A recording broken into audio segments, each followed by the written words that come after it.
Good morning.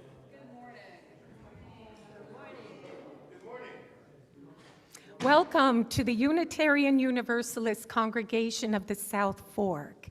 As Unitarian Universalists, we come together and worship each week to honor what is of worth. In this hour, we pause the everyday rush and flow of our lives in reverence and thanksgiving. We connect with the sacred to remember our commitments to each other and the world. Whoever you are, whomever you love, wherever you are on your life's journey, whatever your name for the sacred, you are very welcome to bring your full self here. I'm Pamela Wittenberg. I am stepping in for Ken Ettlinger this morning. I am your worship associate. I extend a special welcome to those of you who may be new to our congregation, to Unitarian Universalism. We hope you feel free to ask questions and to come again. It is with great pleasure to have as our speaker the Reverend Jennifer Brower. She is the Minister Emeritus of the UU Congregation of Shelter Rock. She's developed a freelance ministry of grief and life coaching. Reverend Jennifer specializes in helping folks to rediscover wholeness and a new life following a death or a non-death loss or experience. She is a native of Manhattan, a graduate of Union Theological Seminary in New York City. And she has one child off to college and has become an empty nester. Quite an experience. Abby Fleming, our accomplished pianist, is here today. Our tech host is Reverend Kimberly, and we have Monica Sasada on camera. As a reminder to us all, if you're in the room, please silence your electronic devices. If you're on Zoom, please mute yourself during service until there's time to share. Does anyone need hearing-assisted devices? Can you hear me okay? Okay. We welcome children to remain in the sanctuary during worship for quiet play with Kim. Whether you are joining us here in the meeting house or from home, we invite you to settle into this sacred hour, free from distractions.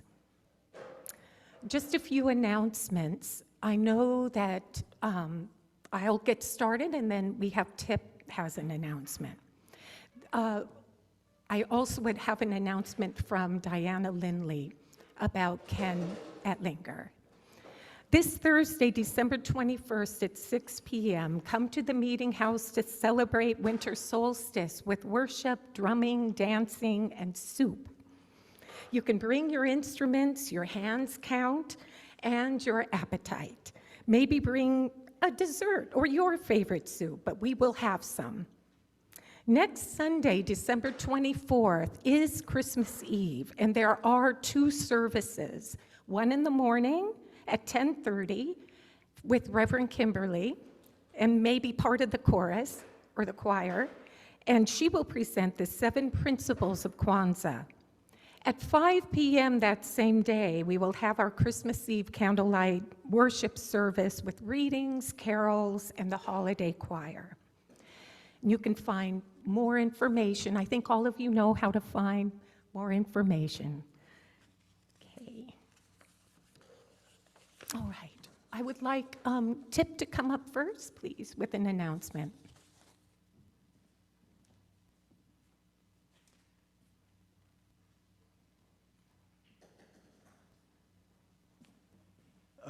Hi, just a brief announcement. On Thursday at 1 o'clock in Town Hall in Southampton is a very important public hearing on climate action plan for the town. You may have read something about it.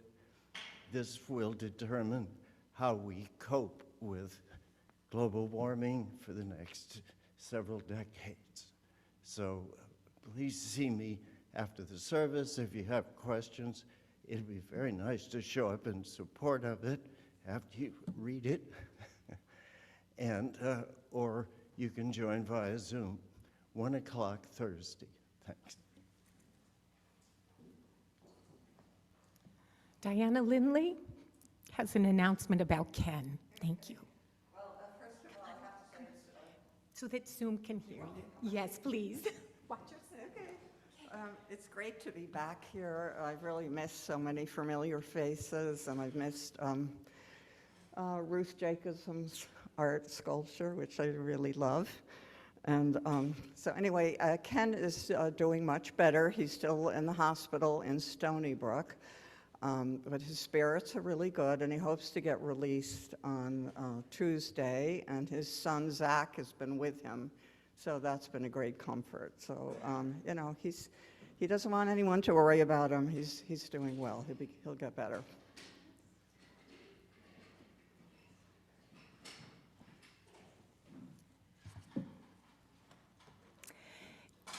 Do we have any visitors on Zoom?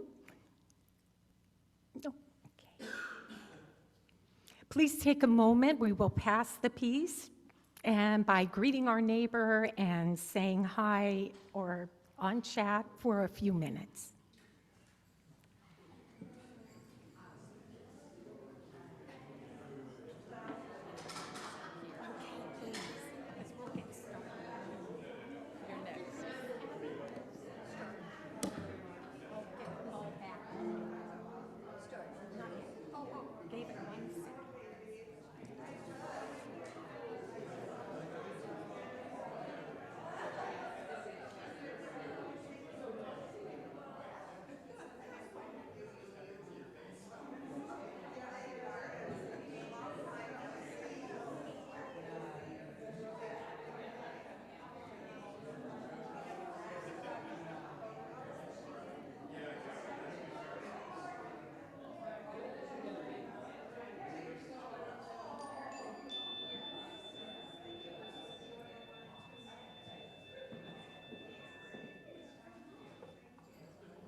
What a gift it is to be with you all this morning.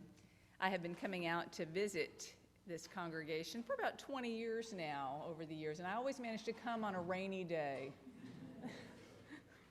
which I like. I think coming out in the summer might be very tricky, but it's a pleasure to be with you and those folks who were with us online. And we didn't introduce your dog. Oh, that's Ollie. Ollie. Ollie is here to keep us all calm, Yes. and for us to entertain Ollie, Right. as it should be.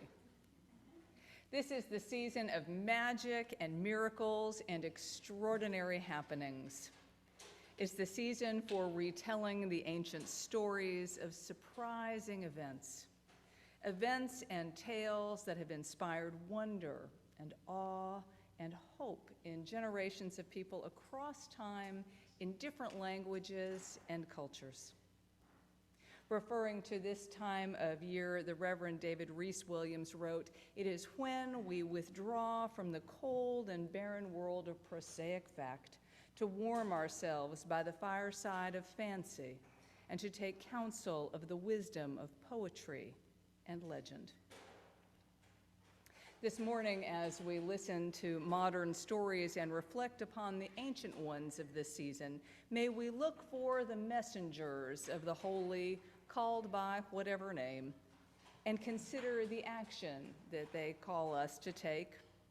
May we see with real honesty who we are in the story, which role we'd likely play, and from whose lens we are experiencing the unfolding events. As we explore these fresh stories and familiar holiday themes, may we open ourselves to the plurality of views that exist in every situation. To light our chalice, I share with you a brief piece titled Annunciation to the Shepherds, and the author's name has been lost to time. It's hard not to laugh. What a picture it makes. The dumbfounded shepherds and the stricken sheep, the cacophony of bleating and the barking of sheepdogs, dashing and nipping in a vain attempt at order. And over it all, the angels trying to make their voices heard. A who? Wrapped in what? The shepherds holler back to the heavens. Where are we supposed to go? The poor guys. They wanted directions, a purpose, some sense of how the story might end, and all they got, all any of us get, was the sound of the angels somewhere beyond the din singing glory, Hosanna, across an improbable night. We kindle the flame of our chalice as a beacon, drawing us together in all seasons and guiding us on life's unpredictable path.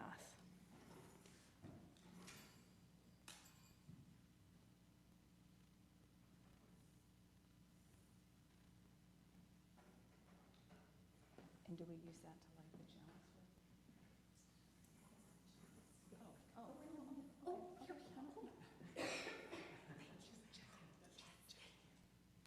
Much whispering at the pulpit. See, those angels don't give us much to work with. I invite you now to rise as you're comfortable and join in singing hymn number 239, Go Tell It on the Mountain. Now, some of us UUs are rather shy singers. Today, we shall be bold. We shall be off-key if we need to be, and we shall enjoy it.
That was lovely and full of gusto.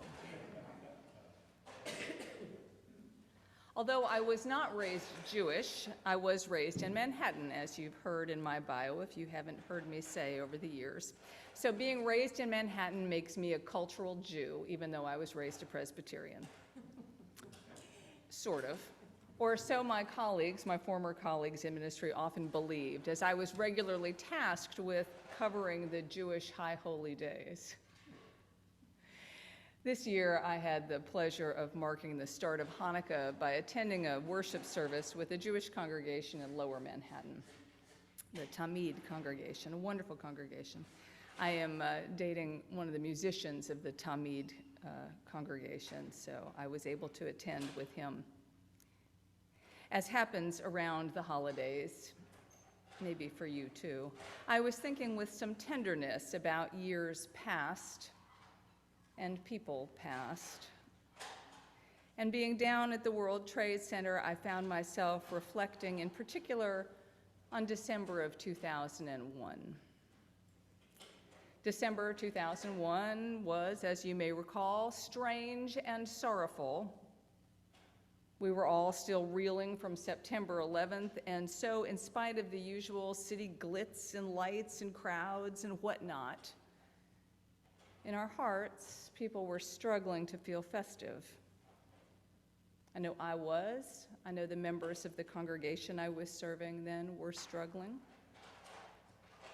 On Thursday, December 13th, a miserably gray afternoon, I was driving into Lower Manhattan in extremely heavy traffic. I, along with the rest of the world, it seemed, was crawling over the Brooklyn Bridge. I was on my way to Community Church on East 35th Street, where I was serving. The constantly shifting lanes of cars had everyone switching places every few seconds and no one getting anywhere. You know what I mean? You're there on the highway and everybody just keeps moving this way and that way, and you're just not actually going anywhere. It was one of those. I watched cars move in and out of the lane in front of me as I grew increasingly bah humbug. I was angry about how long it was taking me to get into Manhattan and anxious about being late. I was generating in my mind a long list of things that I needed to do that afternoon, a checklist to complete before heading out of town that night. The drivers around me were rude. I might have been too. There was nothing decent on the radio, and I was tired of my cassette tapes. Yes, the days of cassette tapes. Truth be told, I was way beyond bah humbug. About halfway across the bridge, a few cars ahead of me, a minivan moved into my lane. I'd moved to the right by that point, and I noticed that something was mounted on the top of the van, and I remember thinking how furious I was going to be if whatever was up there came loose and caused an accident that slowed us down even more. You know, there's really nothing like anticipatory offense and anger. You know, I was right there. I was ready to go right there. As I got closer to the van, I could see the thing on the roof running the width of the van and towering way above it was an enormous menorah. A menorah. A menorah out for a drive. A lit menorah out for a drive. It was very strange. And in the time that I was fixated on the giant menorah, I forgot about my list of things to do. I forgot to be angry with the other drivers. I forgot my broken heart at the sight of Lower Manhattan and that jagged piece of the Trade Center that stood like a headstone for so long. In no time at all, it seemed, I was across the bridge. The menorah and I went our separate ways. I went off to up to the FDR Drive, and they went off to Chambers Street. And I remember feeling so relieved of the burden of being unhappy. I was grateful for the gift of a softened heart and a lifted spirit. I went off to work. The next morning, in the wee hours, I was making the rest of a lonely trip along the Pennsylvania Turnpike, heading to Pittsburgh for the funeral of a very dear friend and colleague at the community church. He was the sexton. His name was Kevin. And Kevin, at the age of 47, had died of a massive sudden heart attack in his sleep a few days before. And I was just heartbroken. I was so depressed. During this long drive, I found myself in patches of heavy rain and thick fog. There were places where I strained to see if there was a car ahead of me. I relied on the taillights of trucks when there were trucks to help me see the road. After driving along a foggy stretch where I was sure I was the only car on the road, the fog before me lifted to reveal another car, a little compact like mine. I was driving an Escort GT in those days. There was this little car just ahead of me, and I was so glad to see it. And on top of it was a huge lit menorah. Huge. Minivan sized, I tell you.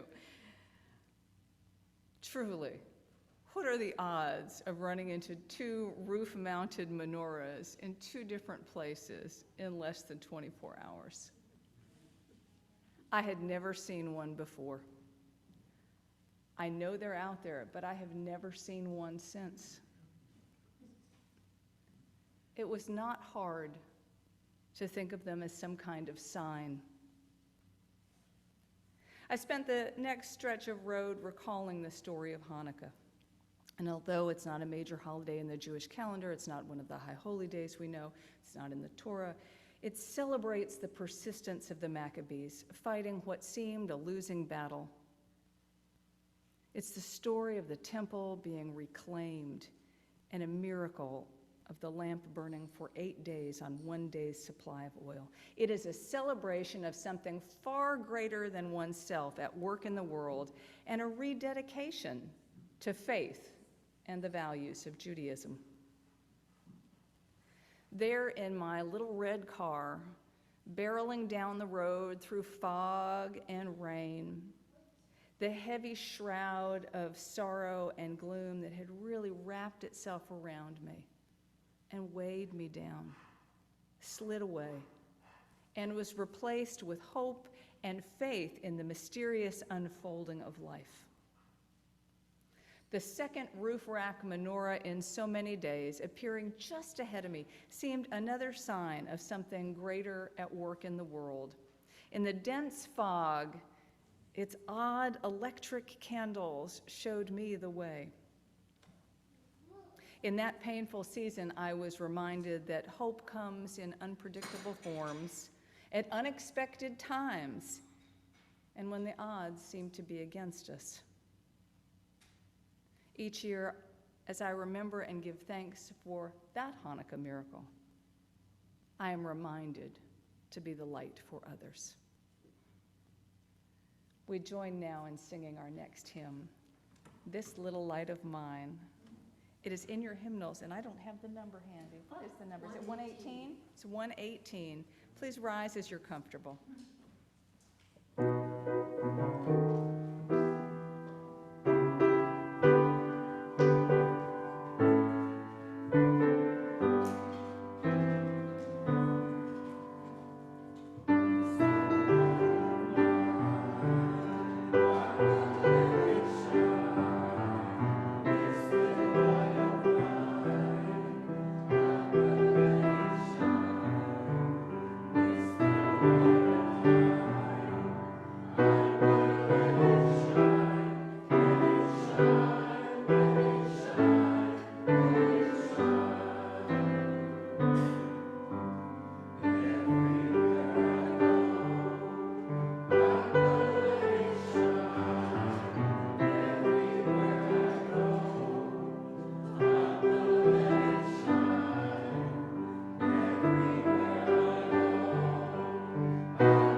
We support the work of this congregation through the gift of our time, our talents, and our treasures. Your financial contributions help to support the ongoing work of this congregation. Your generosity is reflected in the ways we are able to show up in our community for justice and service. Our Helping Hands Fund provides support to local organizations and to those individuals in immediate need. You can contribute by using the baskets that will be circulating around. And you can also use the link in your chat or scan the QR code in your order of service. And while we do that, we'll listen to the offertory song, O Tannenbaum.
Thank you so much for your offerings. In the meeting house, please come. This is time for joys and concerns. So We know that not all of our joys and concerns are shared here on Sunday mornings. You're welcome. I hope if you all need pastoral care, and pastoral care is a funny thing. You mention pastoral care to folks and they think you're like, as the minister, you're gonna come in and lay hands on somebody and start praying, you know. Okay, if that's what you need, we'll talk about it. But if you need pastoral care, support, someone to have a conversation with who is just a step outside of your circle of kinship and friendship, your minister, Reverend Kimberly, is here for you. I hope you will not hesitate to be in touch with her if you need support. I invite you now into a time of prayer and meditation. I invite you to just take a big old deep breath. Ollie's totally cool. Everybody's happy. If somebody doesn't like Ollie, they just won't put their hand down. Okay. I think it's all right. We take a deep breath and we focus on being right here, right now, with each other, hearing the sounds of life, the shifting of our bodies, the swoosh of fabric, the footfalls, the breathing, the bracelets, the toys, all of it. Embrace those sounds. They are the sounds of life and other human beings and your own being alive, which is a beautiful thing. We woke up again this morning, and that is spectacular, even if we are carrying challenges to be resolved. We have another day to work it through, to connect with others, to ask for help, to be lifted up by the presence of new life in our world. As we're gathered here this morning, may we lay down the burdens of the week. May this be for us a time of Sabbath, a time of reflection and meditation upon what really matters in life. The time to be fully present with those gathered here to deepen our relationship to each other. A time to do those things that cultivate our inner life, meditating, sharing, singing, pondering, laughing, coloring, playing with blocks, petting the dog, all of it. Spirit of life, help us to set aside the distractions that keep us from knowing our authentic self. Guide us in living the kind of lives that are worthy, that remind us of our connection to others and to the web of life. Help us tune into awe, that experience of humility and wonder at life that gives us deeper meaning and spiritual satisfaction.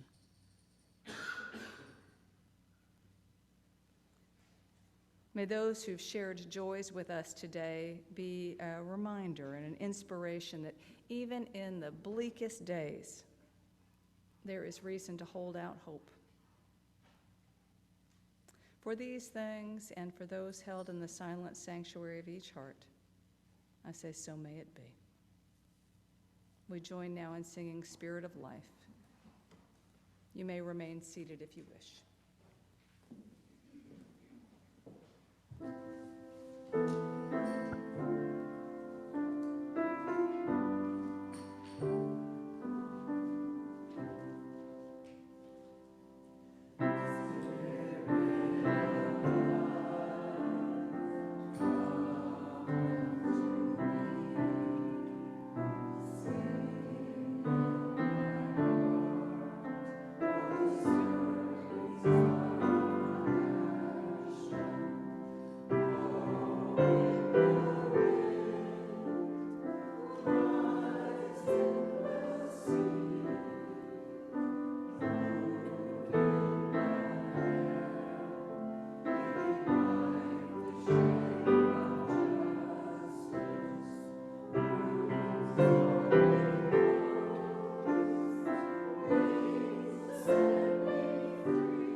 I share with you now the story, The Gift, by Nancy Dahlberg. This story was shared with a ministers group in New Jersey a long time ago. I am loath to admit how many years, by the Reverend Dr. Carol Haig, who served for a long time as the Minister of Religious Education in the Summit congregation. As I mentioned at the start of our service, I encourage you to think about who you might be in the story. You know, when we read a story, we're always the lead character, you know. When we read about Jesus, we're always Jesus. We're never Jesus.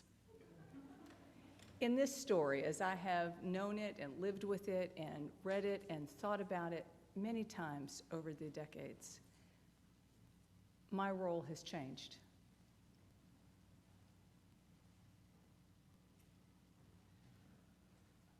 It was Sunday, Christmas. Our family had spent the holidays in San Francisco with my husband's parents.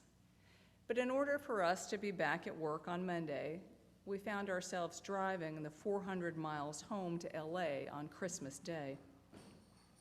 Now, it was normally an 8-hour drive, but with 2 little kids, it was a 14-hour endurance test. And when we couldn't stand it any longer, we stopped for a meal in King City. Into one of the 3 diners the 4 of us trooped, road weary and saddle sore. As I sat Eric, our 1-year-old, in a high chair, I looked around the room and wondered, what am I doing in this place? The restaurant was nearly empty. We were the only family. Ours were the only children. The people around us were busy eating and talking quietly. aware perhaps that we were all somewhere, somehow out of place on this special day, a day when even agnostics and atheists pause to reflect on peace and brotherhood. My reverie was interrupted when I heard Eric squeal with glee, "Hi there, hi there," 2 words he thought were one, "Hi there." He pounded his fat baby hands, whack, whack, whack, on his metal tray. His face lit up with excitement, his eyes wide, his gums bared in a toothless grin. He wriggled and he chirped and he giggled. And then I saw the source of his merriment, and my eyes could not take it in. All at once, oh my God, a tattered rag of a coat, obviously bought by someone else eons ago. Dirty, greasy, worn, baggy pants, both they and the zipper at half-mast over a spindly body, toes that poked out of would-be shoes, a shirt that had ring around the collar all over it, and a face like none other. Gums as bare as my baby's. Hair uncombed, unwashed, unbearable. Whiskers too short to be called a beard, but way, way, way beyond a shadow, and a nose so bulbous and varicose it looked like a map of New York. I was too far away to smell him, but I knew he smelled. With his hands flapping on loose wrists, he called out to Eric, "Hi there, baby. Hi there, big boy. I see you, Buster. Hi there, hi there." My husband and I exchanged a look that was a cross between, what do we do now, and that poor devil. Eric continued to laugh and answer, "Hi there, hi there, hi there." Every call was echoed. I noticed the waitresses watching and several people sitting nearby ahemed loudly. This old geezer was creating a nuisance with my beautiful baby. I shoved a cracker at Eric and he pulverized it on his high chair tray, and I muttered to myself, "Why us? Why today? Why us?" Our meal came and the nuisance continued, and now the old bum was practically shouting from across the room, "Do you know how to play patty cake? Attaboy, attaboy. Do you know peekaboo? Look, he knows peekaboo." Nobody thought it was cute. The guy was drunk and a disturbance, and I was so embarrassed. My husband, Dennis, was humiliated, and even our 6-year-old said, "Why is that man talking so loud?" 3 of us ate in silence. Eric was running through his repertoire for his admiring audience, the Skid Row bum. Finally, I'd had enough. I turned the high chair away, and Eric screamed and clamored to turn around and face his new buddy. And now I was really mad. Dennis took our older child to pay the check, and I trundled Eric out of the high chair, and I looked toward the exit. The old man sat poised and waiting, his chair directly between me and the door. And I thought, Lord, just get me out of here before he speaks to me or Eric. And I headed for the door. It soon became apparent that Eric had other plans. As I drew closer to the man, I turned my back, wanting to sidestep him and any air he might be breathing. And as I did, Eric, all the while with his eyes riveted on his best friend, leaned over my arm, reaching with both arms outstretched in the pick-me-up gesture. In a split second of balancing and turning to counter Eric's weight, I came eye to eye with the old man. Eric was lunging for him, arms spread. The bum's eyes asked and implored, "Would you let me hold your baby?"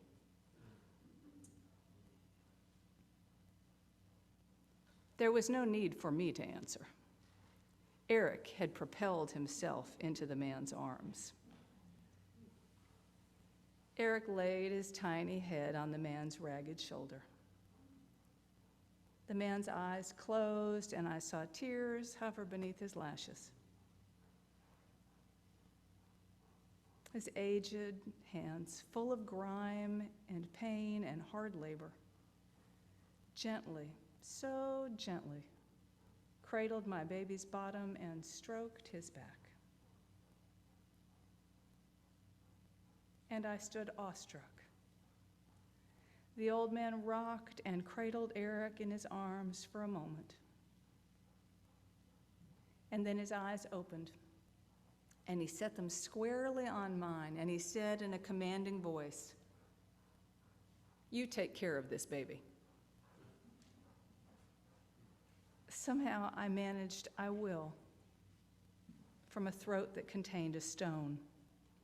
He pried Eric from his chest, unwillingly, longingly, as though it pained him to do so. I held open my arms to receive my baby, and again the gentleman addressed me. "God bless you, ma'am. You've given me my Christmas present." I said nothing more than a muttered thanks. With Eric back in my arms, I ran for the car. Dennis wondered why I was crying and holding Eric so tightly, and why I was saying, my God, forgive me."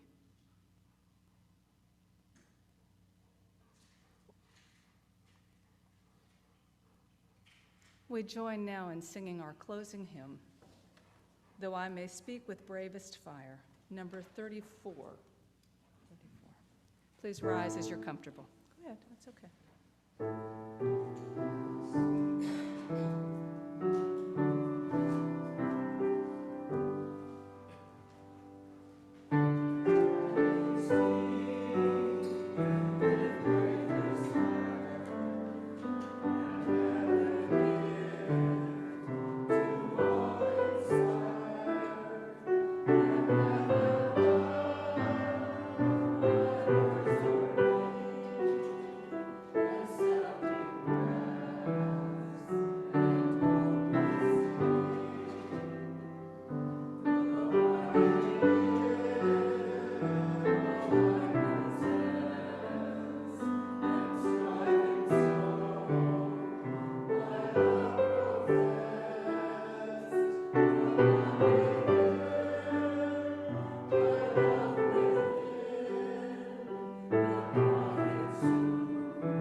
The magic of the holidays is here, now, present all of the time, every day, in every season.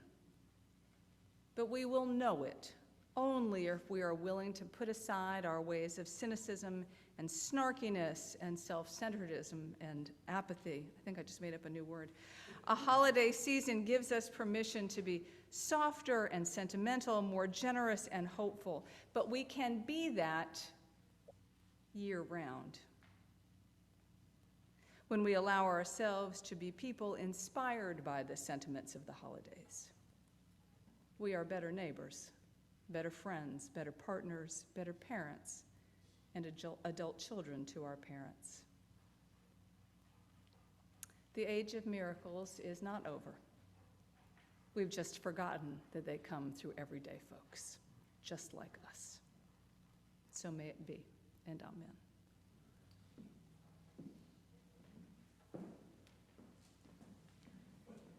Let's say in unison the extinguishing of the chalice.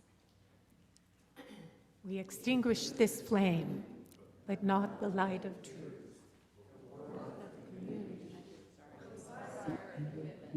These we carry in our hearts It's something we want to